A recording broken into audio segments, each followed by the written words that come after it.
Dobrý den, jmenuji se Miroslav Bůžek a jsem zaměstnancem Sokolovny Průhonice, ve které pracuji na pozici sommeliéra. V tento podzimní čas bych vás rád pozval k nám do našich prostor, jak do Sokolovny, tak i do Gourmet klubu Grenier, který jsme znovu otevřeli v prostorách Podkroví. A připravili jsme si pro vás spoustu novinek.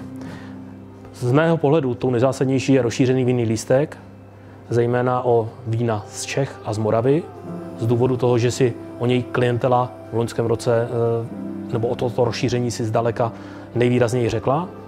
A samozřejmě reagujeme i na aktuální roční dobu a gastronomický kalendář, takže v současné době v naší kolekci vín najdete zejména výrazná červená vína, která nám báječně pasují k současně probíhajícím například zvěřinovým hodům, zvěřinovým specialitám, které v současné době na kartě máme.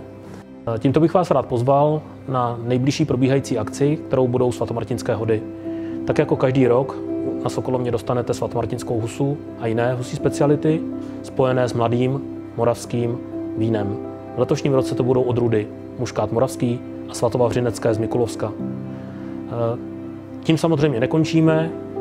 Spousta dalších akcí gastronomických spojených s vínem nás ještě budou čekat do konce roku, ale to už poznáte sami, když nás navštívíte. Těšíme se na vaši návštěvu, popřejeme vám u nás na Gourmet klubu Grenier dobrou chuť a příjemně prožitý večer. Na zdraví.